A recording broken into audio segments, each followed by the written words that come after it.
Well, by now, many of you will have realized that our world has changed forever. I think there's certain phrases that at the start of the year that we never thought we would be saying on a regular basis, like social distancing, or like, where's the hand sanitizer, or did you wash your hands properly? And I think that even with all the changes that the world is experiencing right now, there's still more to come. We know that there's greater levels of changes to come.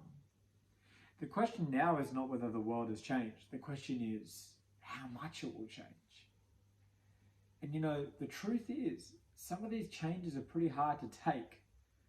It's not enjoyable watching some of the changes right now. And while, yes, it can be difficult for us to come to terms with some of these changes, particularly when we feel like we're right in the middle of it and it feels like every day something new is changing. I want to let you know my heart right now is that we wouldn't just sit back and be waiting to react to the next change. And while we need to follow the directions of the experts that are around us, I get that. My heart is that we wouldn't just be sitting back waiting for them to determine our next steps. Is that even with everything that's going on, and I get it, some of these things are difficult. And we do need to take the time to mourn over some of those changes. I think it's time for us as a people. I think it's time for us as individuals to actually start to go, right, well, it is what it is now. The world's changed. There's not much we can do about it.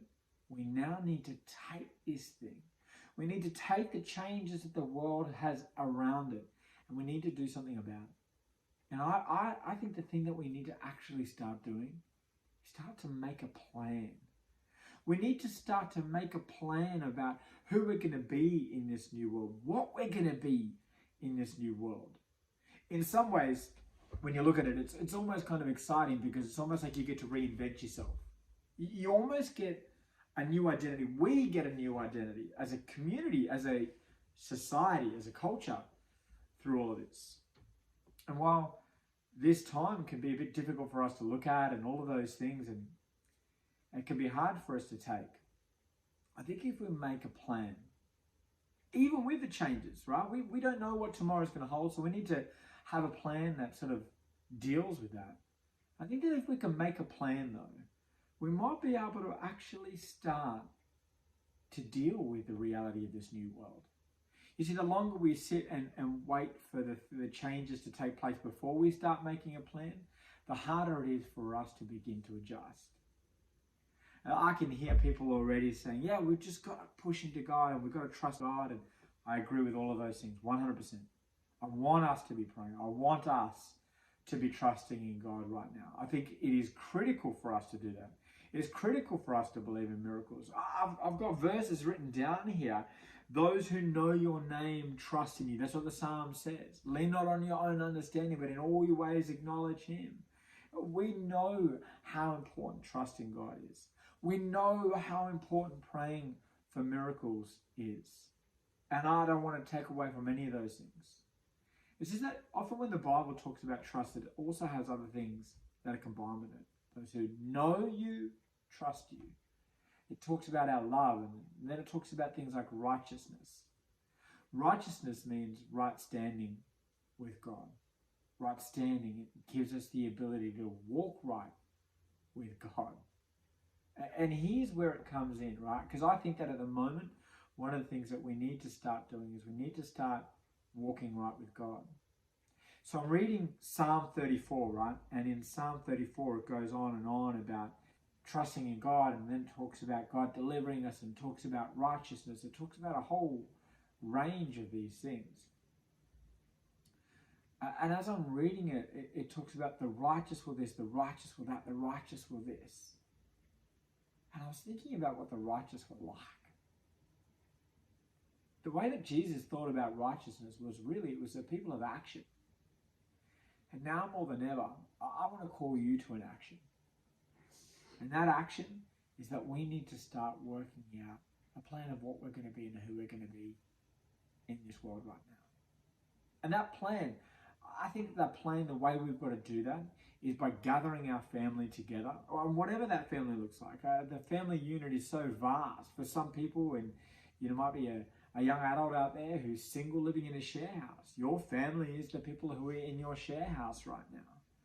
For mums and dads out there, you might just be mum and dad of 1 kid, 2 kids, 3 kids, 4 kids, or more kids. However many kids you have. You may be just a mum and dad with no kids, empty nesters. Whatever your family situation right now is, I want to encourage you that now more than ever is the time for you to grab your family and start to develop an idea, a reinvention, so to speak, of what you're going to be and who you're going to be in this new world. Who are you going to be through this time of restrictions? One of the things that I think about when I think about righteousness is a dependence on God. One of the things I think about when I think about trust is a dependence on God. And so right now, I want you to get your family together, and I want you to work out, how do we as a family become more dependent on God through this? You don't need to wait for anybody else to tell you the next change that's coming to learn how to become more dependent on God. Work out how you as a family want to operate through this time. Work out new family values. Work out new values about how you're going to do church. Remember, church was never a building, and now more than ever, that's so true. But church doesn't stop. You are the church now. There's literally no one else. We need you to make a plan about how you're going to reach your city. We need you to make a plan about how you're going to reach your neighborhood. We need you to make a plan about what righteousness is going to look like for you and your family. Don't underestimate the value of the kids being a part of this plan. Work out what sort of a people we're going to be through this. Let's work out what sort of a church we're going to be through this. Now, we're not talking about the color of a building. We're talking about the content of our character. Now we're not talking about the next big event that we've got going on. We're talking about you phoning a neighbor. We're talking about you phoning somebody you haven't spoken to in a while and just talking to them, praying for them.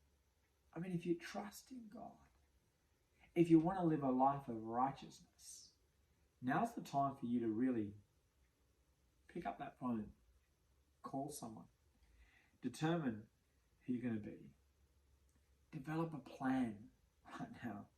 The time for mourning is done. We've got to stop mourning the changes and start planning for what we're going to be, who we're going to be, and what we're going to do. I wonder how we're going to influence for good and for God in this world right now. What are you personally going to do? There's no more the church should do this. We are the church. We need you to do your bit now more than ever. We need you to give generously. We need you to love extravagantly. We need you to be the solution and not wait for one to be given to you through this time. I'm encouraged by hearing what you're doing.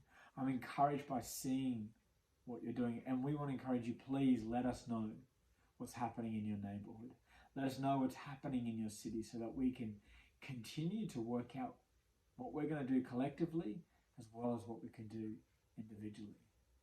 Be assured, church, we love you so much. We're praying for you. We're believing for God to do miracles through this time. I can't wait to hear what's been happening in your area. Hey, don't forget, we are in this together. So make sure you tune in this Sunday at 8:30 a.m., 10:15 a.m. or 6 p.m. citypointchurch.com/online. We've got so much more content for you. Speak to you guys later.